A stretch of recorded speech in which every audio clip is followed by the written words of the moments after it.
So, as a journalist, I want to talk about why I think mainstream media won't pick up Andy Signore's story. Andy Signore from Screen Junkies, Defy Media. I won't go over the full details, I'm going to assume you know the story, but why won't they pick up his story in mainstream media? The story's getting a lot of traction on YouTube. What gives? And I'll explain my reasoning, but I imagine you're going to be skeptical. And I would be skeptical in your shoes too. Is that really the reason? And I think it's totally legitimate to be skeptical. Mainstream media tends to seem like a black box from the outside. The inner workings of its mechanics, are never really explained. So I want to do that. And it's a simple reason. Nobody cares. And when I say nobody cares, I mean nobody cares is a phrase used inside newsrooms to say our demographic doesn't care. What's the news peg? What's the news story? Each media platform, news organization has a set demographic, and most mainstream outlets, set demographic, are one, trend older, maybe they trend on finance, maybe they trend on politics, but there are specific interests generally and specific ages. And Andy Signore's story of his basically innocence of sexual assault and the fact that his accuser lied entirely and that he has all the receipts to show it. In fact, he settled that lawsuit with Defy Media over wrongful termination. Why isn't this story picked up? Because certainly it's a vindicating narrative that this guy was screwed. And I, as an individual person, journalist working in New York City, sympathize with that story. So he definitely did get screwed. I think that's a powerful narrative to show that, hey, not everybody's always telling you the truth.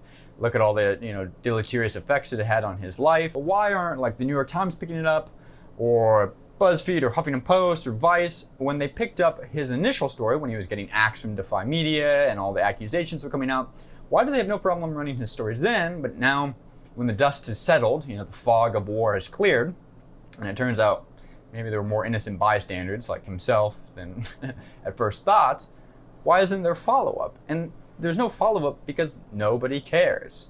The head editors and journalists look at the story, those that are aware of it, and think, how many viewers can I really get on this in my audience? If I'm the New York Times, most of my audience really doesn't know what Screen Junkies is, who Andy Signore is. Yes, they might have cared about the story during that entire zeitgeist movement, that entire Me Too movement, and that's why his story, Andy Signore's story, was picked up to begin with, was because it was part of a larger collective news peg where it was just, de jure to throw a person up on the big newspaper or the big screen and be like, look at the accusations today, the laundry list of things. And it happened to everybody. Aziz Ansari, the guy from Prairie Home Companion, Andy Signore just got wrapped into that news peg. And because his story fit that overall zeitgeist of news stories, it fell under newsworthy where it otherwise wouldn't have been. He doesn't reach the threshold for most media companies to consider him, a large enough audience pool. And it sounds sad and pathetic to talk about it in such mechanical and cynical terms, which is why I get, if you're skeptical or jaded about it, but that's just the way it operates in a newsroom from my understanding of working in newsrooms for years. And an argument can be made, which I think is a reasonable argument, that a good journalist's job is to pick up stories that otherwise wouldn't get covered, figure out how to make that narrative compelling to their audience, that media outlet's audience, and tell that story. But at the same time, if we're talking about the realities of newsrooms, most journalists don't have time for that. They're on deadlines, they're getting assignments from their desk editors, they have 4 other stories in the log. They just don't have time or the bandwidth, the energy bandwidth, to pick up another story that doesn't have an immediate zeitgeist news peg. It's not as if the pendulum is swung all the way up the other way, and suddenly now there's an avalanche of articles that are suddenly everything was false. All these accusations are false. Some are, some aren't. And because there's no massive avalanche now the opposite way, his story just doesn't have a news peg. And as sad as it is, and I keep reiterating it's sad that his side of the story doesn't get out to a wider audience, it's always been this way. The classic, whether it's a lawsuit that gets filed or somebody gets charged with a crime, back in the 1980s or 1990s, front page, this celebrity figure has been charged with a knife murder, or this person was robbing a store, or this person was caught, Robert Downey Jr. caught with drugs bungling into somebody's neighborhood in Venice. the follow-up to what he was actually charged with, or maybe he was exonerated, or she was found not guilty, those follow-ups generally never make the front page again. The front page is always the charge, the first thing that happens. And then, on page 8, 4 months later, and 2 columns, 2 sentences, so-and-so celebrity, so-and-so opinion was found not guilty. It hasn't really changed in terms of dynamics of nobody really getting the fair shake of their narrative being told through mainstream media. And ultimately the expectation that mainstream media is going to pick up your story or my story or care just on the merits of the story alone is unlikely. And it's unlikely unless there's some larger zeitgeist, cultural, socioeconomic reason to have this story pushed out to a wider audience. Because that's what media outlets and newsrooms are thinking about all the time.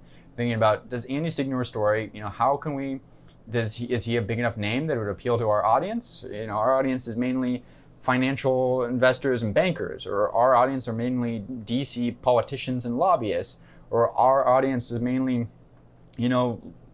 Gen Z female crafts artists. The story, as compelling as it might be, just doesn't fit for our audience. And it may not even be a verbal, conversation in a newsroom where they're pitching stories, but a lot of times journalists just self-censor. So I can't even say the word. A lot of times journalists self-censor. They just think it's not even worth bringing up because it's probably going to get shot down. And so it just never gets picked up.